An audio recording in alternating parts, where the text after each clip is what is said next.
안녕하십니까, 아이디릭입니다. 저 오늘 대우플러스 하락이 좀 많이 나왔어요. 그래서 오늘 요거 좀 불안해 하시는 분들이 있을 것 같아서 요것도 분석을 드립니다. 일단은 뭐 대우플러스는 저는 공략을 아직 뭐 한 적이 없습니다. 아직 한 적이 없고요. 대우플러스가 혹시나 밑으로 내려와서 어느 정도 지지하는 모습이 보이면 그때는 한번 단타로 들어가 볼까? 이렇게만 제가 판단했던 종목이었는데, 오늘 이제 하락이 추가로 더 나왔고, 오늘 이제 최저가를 찍었고 N명가 밑으로 내려왔습니다. 그래서 이제 한 명이 전화가 와서 저한테 물어봤어요. 그 대우플러스 뭐 어떻게 해야 되냐, 지금 추가 매수를 해도 되느냐. 그래서 추가 매수는 보통 5거래일 이상 특정 가격대를 지켜주는 것을 보고, 지지하는 모습을 보고 해야 된다라고 말씀을 드렸고요. 그때 당시에 이제 위니아랑 비슷하게 움직일 것이다. 근데 위니아 같은 경우도 하나, 둘, 셋, 세 번 하락하고 이제 반등이 나왔죠. 그래서 대우플러스도 이런 움직임이 나오지 않을까, 저는 이렇게 생각을 했는데, 아직까지 하나, 둘, 셋 하고 반등이 나온 다음에 얘는 또 하락이 나온 겁니다. 근데 그 이유가 저는 이제 어쨌든 뭐 5거래일이 아니라 3거래일밖에는 얘가 버티지 못했기 때문에, 그리고 그마저도 저가를 계속 갱신하면서 내려왔기 때문에 얘는 지지가 아닙니다. 그러니까 이제 추가 매수를 지금 하면 안 되겠죠. 근데 오늘 이제 더벨, 여러분들 이제 대우플러스나 이런 것들을 볼 때요, 대우플러스 검색을 해서 뉴스를 보거나 네이버 종목 토론방 이쪽을 보지 않습니까? 근데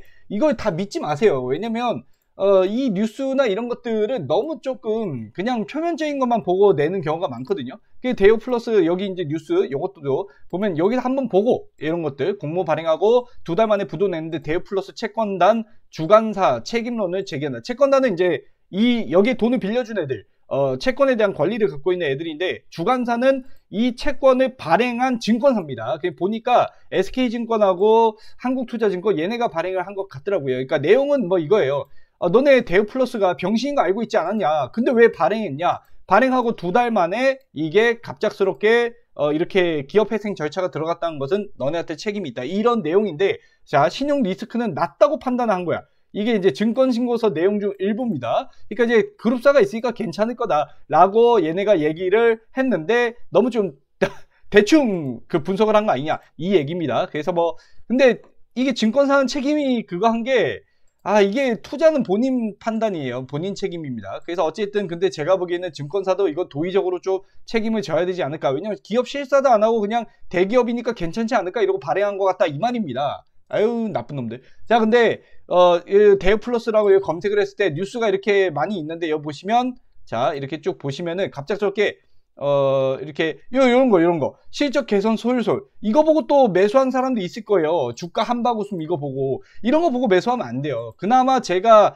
조금 괜찮은 내용이 있다라고 생각하는 것은 더벨 뉴스가 그나마 제가 보기에는 조금 괜찮은 뉴스라고 생각을 합니다. 얘는 분석을 그래도 나름대로 되게 잘하거든요. 그래서 보면은 이게 오늘자 나온 더벨 뉴스고요. 보면 이게 11월 8일에 나온 거네.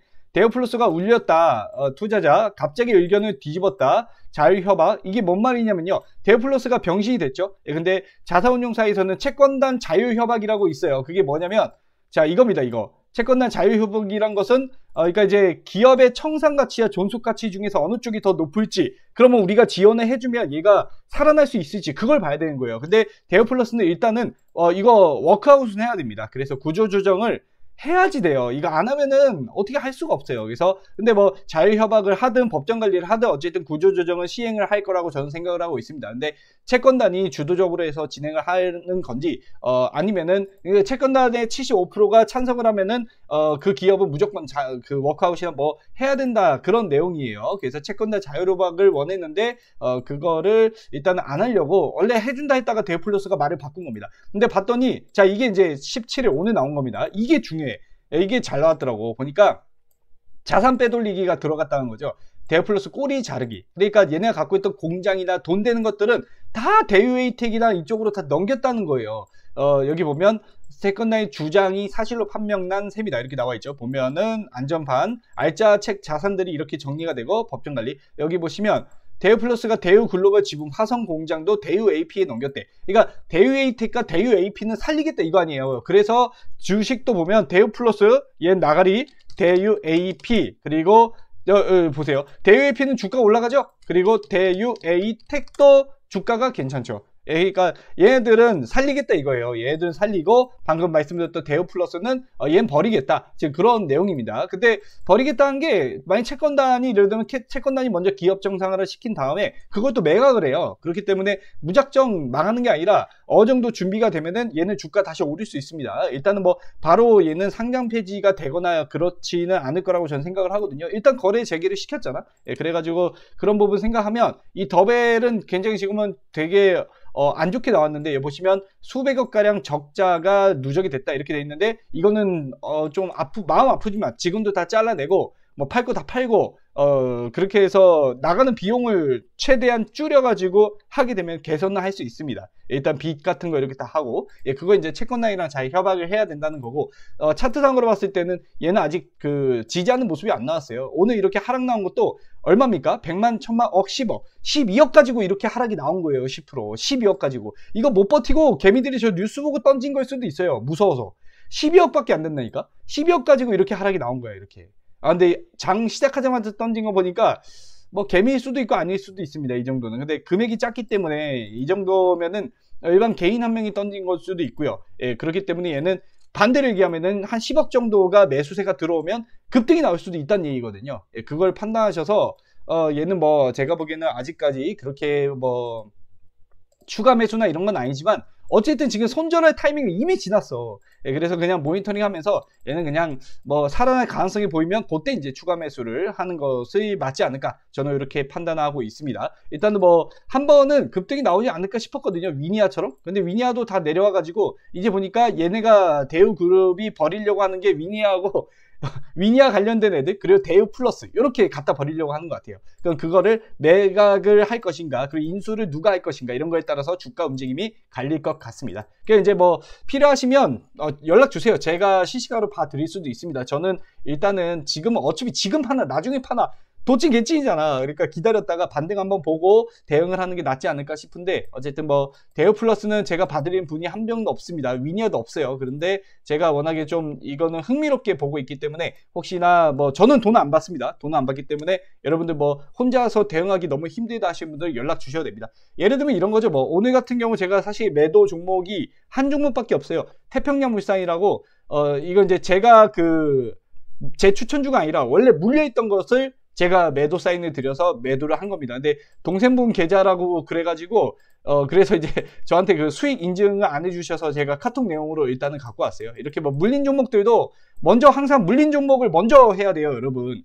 계속 신규 종목을 편입시켜서 포트폴리오가 종목이 많아지면 악순환이 반복됩니다. 자, 그 부분 참고하셔서 여러분들 건승을 기원합니다. 저는 아이디릭이었습니다. 고맙습니다. 2022년 얼마 벌었는지 시장이 많이 어려웠습니다. 유진투자증권 3,400, 72,377% 수익으로 키움증권도 1,485만 4,431원입니다. 미래에셋증권 2,442만 7,203원입니다. 3개 계좌만 공개를 하였는데 다른 계좌까지 합치면 좀 더 될 것입니다. 이렇게 영상으로 보여주지 않으면 다 사기라고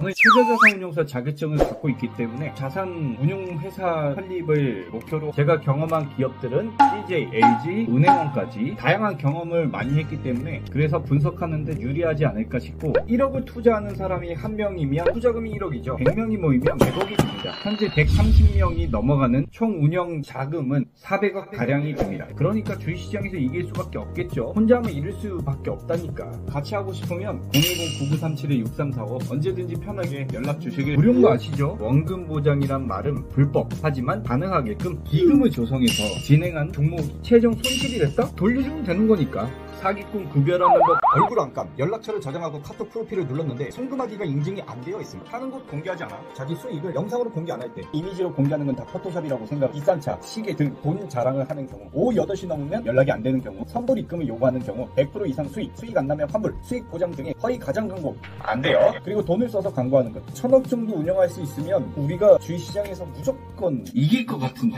어떻습니까? 손 잡아보실래요? 같이 한번 해볼까요?